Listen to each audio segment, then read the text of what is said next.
हजारों शिक्षक अभ्यर्थी का बीपीएससी टीआरई 4 में बैठने का सपना जो है चूर चूर कर दिया गया है, क्योंकि वो एसटीटी के रिजल्ट में इस तरह से फेल हुए हैं, असफल हुए हैं, नॉट क्वालिफाइड हुए हैं कि वह खुद भी हैरान है कि आखिर उसको न्याय कैसे मिलेगा।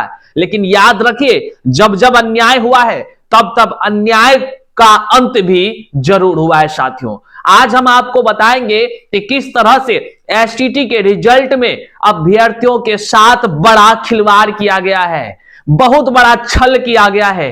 किस आधार पर नॉर्मलाइजेशन की प्रक्रियाएं हुई, किस आधार पर गलत जो सवाल थे उस पर नंबर दिए गए, किस आधार पर तमाम तरह से जो नंबर थे कुछ लोगों का घट गया, और किस तरह से जो है कि पासिंग मार्क्स के लिए जो चाहिए था, जो मार्क्स चाहिए था, उससे किसी को 0.2 से 0.3 से, किसी को 0.61 से, तो किसी को 0.25 से, किसी को क्या ही कहा जाए।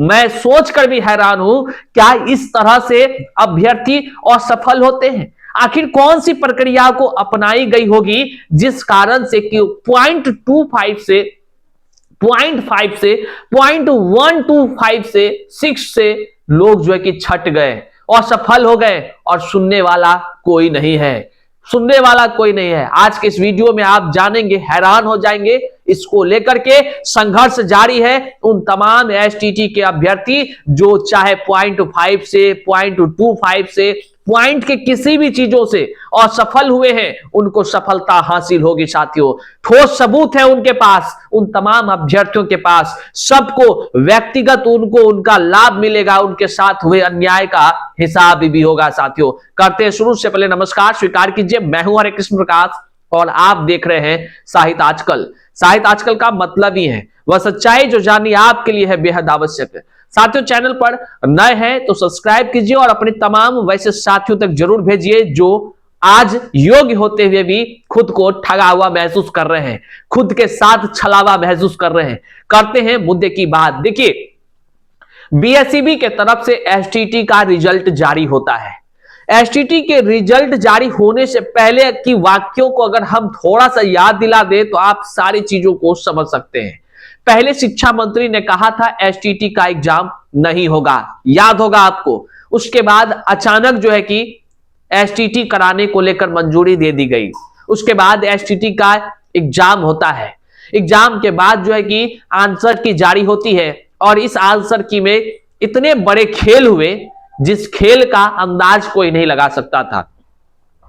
आंसर की में ना जाने कौन कौन सी एजेंसी का नाम तो आप जानते ही होंगे जिसका संबंध इनका खत्म हुआ है। वैसे एजेंसी ने जब आंसर की जारी किया तो जैसे लगे कि पान दुकान वालों ने आंसर की जारी किया है। किसी किसी में 30 से ज्यादा प्रश्न गलत पाए गए, प्रश्न के उत्तर गलत पाए गए, माफ कीजिएगा, प्रश्न के उत्तर आंसर की में। अभ्यर्थियों ने आपत्तियां दर्ज की, फिर उसमें भी खेला हुआ। खेला क्या हुआ, जब आपत्ति दर्ज करने लगे तो उसका एक एक क्वेश्चन का जो है कि दाम अधिक था, उसका फी अधिक था। फिर बाद में हंगामा हुआ तो उसको 250 के आसपास कर दिया गया। अब जितना भी आपत्ति दर्ज कीजिए। लोगों ने यह भी किया, आपत्ति भी दर्ज कर दिया, और जब आंसर की सेकंड आने की पारी थी तो आंसर की नहीं दिया गया ताकि अभ्यर्थियों के साथ अच्छा सा खेला हो सके। और जब रिजल्ट जारी किया गया तो फिर कई लोग जो अब एस्टेट जो जिसका रिजल्ट हो गया, अब वो आपको दिमाग देंगे कि शांत हो जाइए, धैर्य रखिए, आप असफल हो गए हैं ना, अगले बार सफल हो जाइएगा। क्यों? क्योंकि वे लोग पास कर गए, बस बात खत्म है। वे लोग आपके लिए संघर्ष करते रहते हैं जो दिन रात ईमानदारी से काम करते हैं। साथियों, जो आपके आज समस्याओं को जमकर उठाने का काम करते हैं, उनको खुद की चिंता नहीं होती है, आपकी चिंता होती है। अरे भाई, लोगों के साथ ऐसे कोई खेल करता है क्या? अब सैकड़ों अभ्यर्थियों, जब हमने जो हमारा यहां आपको व्हाट्सएप नंबर दिख रहा है, सैकड़ों अभ्यर्थियों ने मैसेज कर हमें जानकारी दी है। सैकड़ों अभ्यर्थियों ने अपना रिजल्ट कार्ड भेजा। मैं खुद हैरान हूं, आश्चर्यचकित हूं कि ऐसे किसी को फेल किया जाता है क्या? किस नियम से आखिर फेल हुआ होगा? कैसे? यह अन्याय कैसे हुआ? आखिर किस तरह से अभ्यर्थियों के तकदीरों के साथ खेला हुआ? उनके सपने चूर चूर हो गए। टीआरई 4 में बैठने के लिए लोग दिल्ली से फोन कर रहा है, लोग एसटीटी के रिजल्ट की समस्याओं से, लोग जम्मू कश्मीर से फोन कर रहा है, उत्तर प्रदेश से कर रहा है, बिहार के सभी जिलों से लोग जो है कि मैसेज कर रहे हैं, अपनी समस्या बता रहे हैं। एक के अभिभावक ने फोन कर जो कहा, मैं हैरान हो गया कि उनके बच्चे 8 महीने से जी जान एक तैयारी कर रहे थे और पॉइंट टू से वो असफल है। उनके बच्चे जब जाने हैं हालत खराब है, वो रो रहा है। मैंने तब उनसे कहा कि चाचा जी उनको समझाइए, संघर्ष की जीत होती है, बैठने से कुछ नहीं होगा, थोड़ा सा संघर्ष जरूरी है, क्योंकि आपके पास ठोस सबूत है। तो साथियों, जो भी हमसे हो सकता है वो संघर्ष में हम आपके साथ हैं, आपके राही हैं और आपको न्याय दिलाने के लिए जी जान से एक कर, दिन रात एक कर संघर्ष को लेकर के अपना कार्य कर रहे हैं। निश्चित तौर से अगर आपको कोई समस्या है, आप अगर जो है कि इसमें न्याय पाना चाहते हैं तो जरूर आप बताइएगा, हमें मैसेज कर जानकारी दीजिएगा। जरूर जो भी हो सकता है हम आपका मदद करने के लिए दृढ़ संकल्पित है। साथियों, अब आपको दिखाते हैं किस किस तरह के अन्याय हुए हैं। आप यहां देखिए, हम स्क्रीन पर दिखा रहे हैं, सैकड़ों ऐसे हैं। आपको लग रहा होगा कि आपके साथ ऐसी हुई है, नहीं साथियों, केवल आप इकलौते नहीं हैं जिसके साथ इतना बड़ा खेला हुआ है। रोने धोने का समय नहीं है, चिंता करने का समय नहीं है, संघर्ष करने का समय है।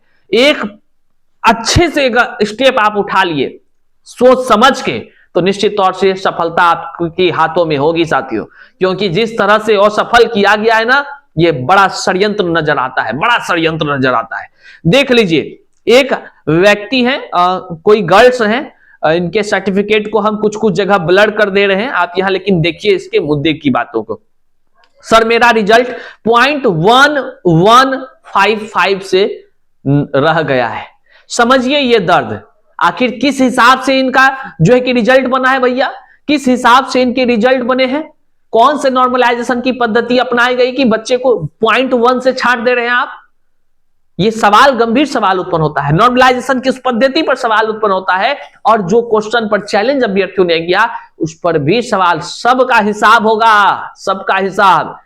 खेला तो करने वालों ने कर दिया, अब तो हिसाब की बारी है ना, चिंता करने की विषय नहीं है। अब यहां आप देख सकते हैं, इसको 59.8845 किसी को आया है। अब समझिए, इनको समझिए 0.2 से कोई छट रहा है। अब एक देख लीजिए, इनका भी देख लीजिए। गुड मॉर्निंग सर, यहां पे इनका मैसेज हम यहां स्क्रीन पर दिखा रहे हैं। पीजीटी उर्दू से है, 59 नंबर ऑलरेडी था इनको, 60 में पासिंग है, जबकि 2014 नेट का क्वेश्चन दिया गया है। अब ये कह रहे हैं अब फाइनल में इसको 59.375 आया है। अब सोचिए, पॉइंट से ये जो है कि छट गए और सफल हो गए। बताइए क्या पीड़ा से गुजर रहे होंगे ये हमारे उर्दू वाले भाई, क्या समझ हाल हो रहा होगा इनका। इतने इतने मेहनत करके टीआरई 4 में बैठने का सपना टूट गया इनका। सबका समाधान होगा। आप अगर परेशान हैं तो व्हाट्सएप हमारा नंबर है, आप मैसेज कर लीजिए, आपको सही जानकारी दी जाएगी साथियों। आगे देख लीजिए, किशनगंज से हैं, रामदेव कुमार सिंह नाम है इनका। ईबीसी में 63.72 में पास था, इनको 63.42 आया है। 0.3 से ये छूट गए। इनके सपने जो है कि शिक्षक बनने का वह चकनाचूर कर दिया गया है। अब आप बताइए किस आधार पर इसका 0.3 से छूटा, कैसे छूटा, यह अन्याय है कि नहीं अन्याय है। अगर 2 अंक 4 अंक 5 अंक से रहता तो मान भी जाते थोड़ा देर के लिए कि हाँ चलो भाई कोई रह गया है। तब भी प्रश्नों की में गलतियों की वजह से जो है कि दावे जो किए गए थे उनके वो बेस्ट प्रूफ है इनके पास। आगे देखिए, एक है सर मेरा स्टेट 0.39 से छूट गया है, जिस क्वेश्चन पर ऑब्जेक्शन किया उसका नंबर इंक्रीज नहीं हुआ है। अब बताइए क्या होगा इनके साथ। पेपर 2 हिंदी में आप ही सोचिए, एक भाई साहब है सोशल साइंस के हैं, उसको जो है कि 75 अंक चाहिए था, जनरल से है, 74.1102 आया है। नॉर्मलाइजेशन के खेल के तले अभ्यर्थियों का तकदीरों के साथ बड़ा खेल हो गया। ये बड़ा हैरानी की बात है। एक आदमी को मेरा 70 था पहले से, अभी भी 70 है। केमिस्ट्री पेपर 2 10 ऑब्जेक्शन इन्होंने किया, पैसों चल गया, ऑब्जेक्शन का कोई नंबर भी नहीं बढ़ा। क्या मतलब है, आप ऑब्जेक्शन लेकर के आप सेकंड आंसर की नहीं जारी करके अभ्यर्थियों को बताएं कि भैया सुधार हुआ कि नहीं, क्या मंशा है। इसका मतलब है अभ्यर्थियों के तकदीरों के साथ बड़ा खेल किसी ने किया है और उस खेल का हिसाब जो है कि होना तय है।